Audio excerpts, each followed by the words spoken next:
Senhor Biologia.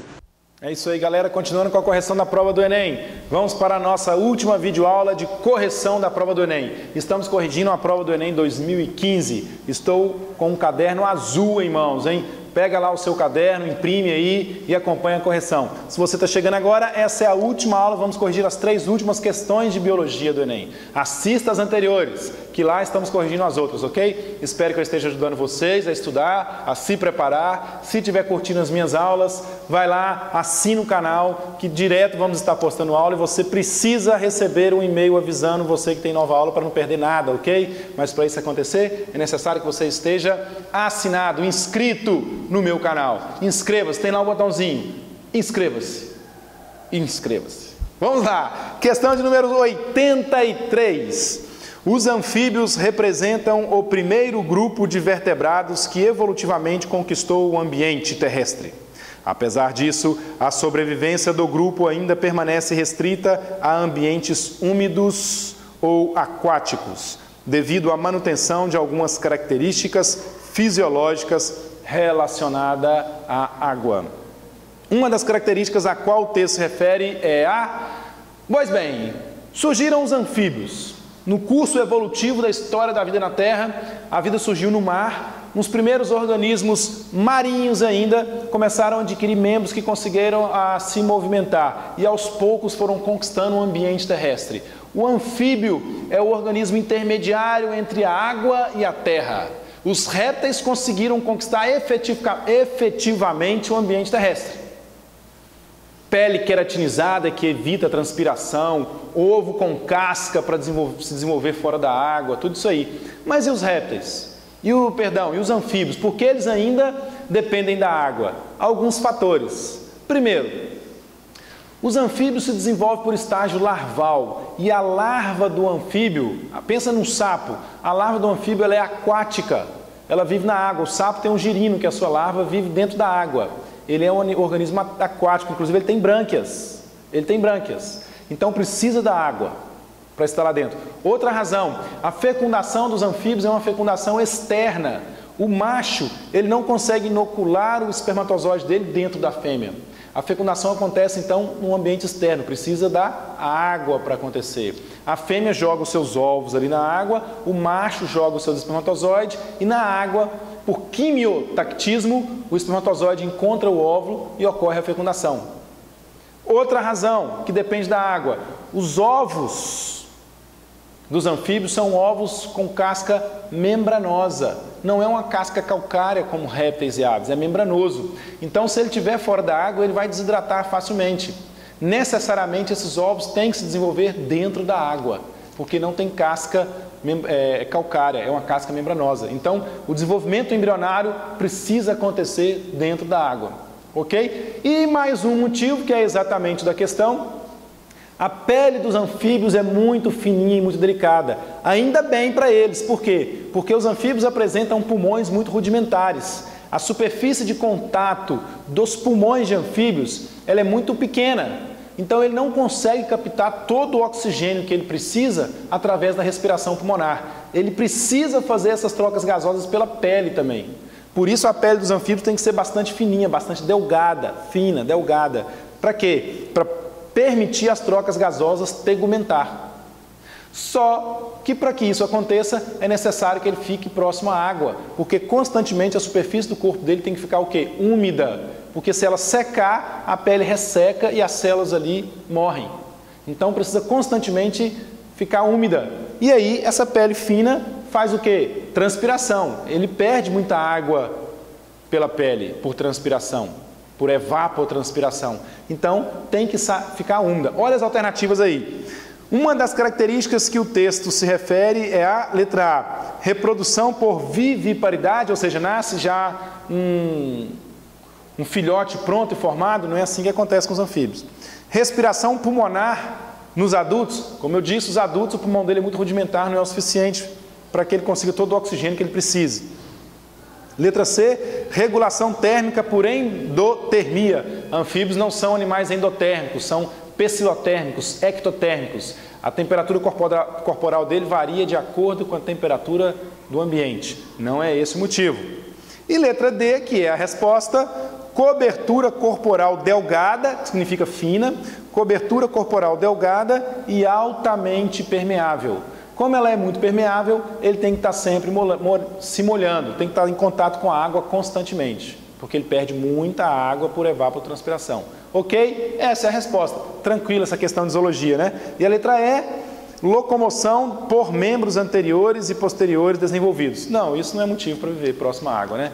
Ok, galera, vamos à próxima questão. Dá um salto aqui até chegar na questão de número 87, a penúltima questão do Enem. Vamos embora! O formato das células de organismos pluricelulares é extremamente variado. Existem células discoides, como é o caso das hemácias, as que lembram uma estrela, como os neurônios, e ainda algumas alongadas, como as musculares. Em um mesmo organismo, a diferenciação dessas células ocorre por...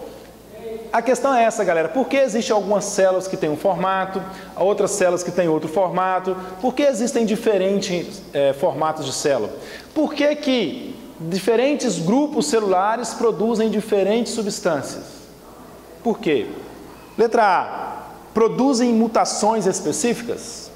Letra B, possuírem DNA mitocondrial diferentes? Apresentarem conjunto de genes distintos? Expressarem porções distintas do genoma? Terem um número distinto de cromossomos? Veja bem, galera.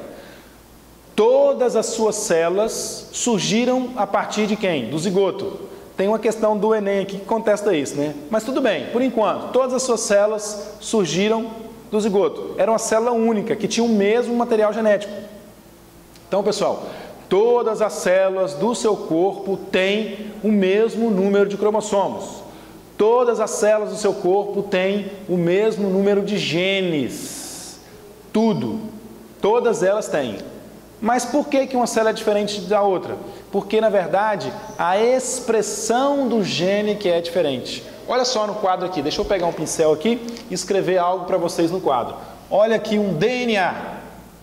DNA. O DNA, ele se apresenta dentro da célula, ora desenrolado, ora enrolado, ora desenrolado, ora enrolado. Essa parte desenrolada aqui é chamada de eucromatina. Essa parte aqui enrolada é chamada de heterocromatina. Ok? O que acontece, na verdade, é que em algumas células a disposição eucromatina e heterocromatina acontece de um jeito e em outras células essa disposição acontece de um jeito diferente. Ou seja, no caso da insulina, lá na célula do pâncreas que produz a insulina, as ilhotas de Langerhans, o que acontece? O gene que produz a insulina, ele está numa região do DNA que é de eucromatina. Então ele está disposto aqui, ele está se expressando. Aqui ele pode promover a síntese de DNA. Lá na célula, por exemplo, do fígado, a disposição eucromatina e heterocromatina do DNA acontece de forma diferente. E lá, o gene que sintetiza a insulina vai estar dentro de uma heterocromatina. E aí ele não vai se expressar. É isso que acontece, galera. É por isso que só o pâncreas produz insulina. É por isso que só a hipófise produz, por exemplo, o hormônio tireotrófico. Por quê? Por causa da disposição heterocromatina e eucromatina do DNA, por causa da expressão gênica. Mas cuidado, todas as suas células têm todos os genes, ok? Por isso, galera, que essa questão 87, a resposta é a letra D de dado. O enunciado diz, em um mesmo organismo, a diferenciação dessas células ocorre por, letra D, expressarem porções distintas do genoma. Em uma célula, alguns genes, genoma é o conjunto de genes que nós temos. Em algumas células, uns genes estão sendo expressos. Em outras células, os outros genes. Ou seja, porções distintas do genoma. Tranquilo, né? Essa é a melhor questãozinha aí da prova do Enem, a mais puxadinha, né? Para alguns. E finalmente a questão de número 89, a última questão, uma questão que fala sobre doença. Euphorbia milli é uma planta ornamental amplamente disseminada no Brasil e conhecida como coroa de Cristo. Sabe aquela plantinha que fica na beiradinha do muro, cheio de espinho, que tem aquela florzinha vermelha pequenininha? A galera planta isso aí nas casas para evitar de um ladrão querer pular o muro. Então põe essas plantinhas cheias de espinho ali na beirada para o cara não chegar no muro. Essa é a coroa de Cristo, é dela que a questão está falando. Essa plantinha, o estudo químico do látex que ela libera, forneceu o mais potente produto natural mulicida, que eles chamaram de a miliamina L. Miliamina L.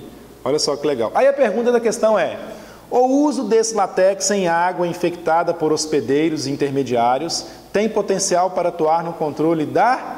Fácil essa, né? Esquistossomose. Porque a esquistossomose tem como vetor quem? O molusco Bionfalaria.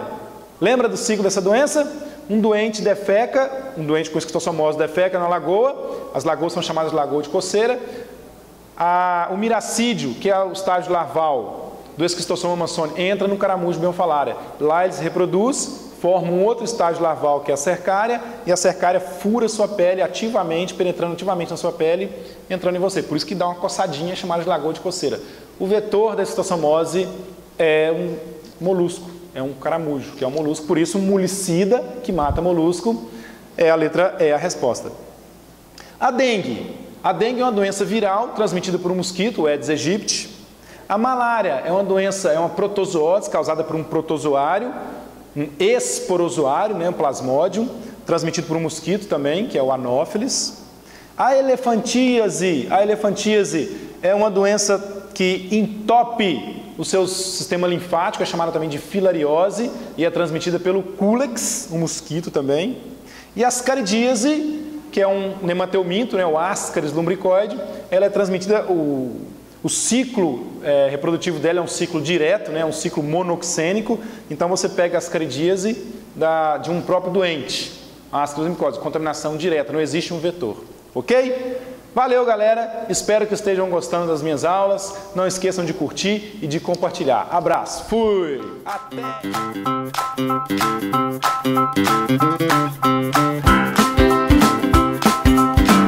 Senhor Biologia.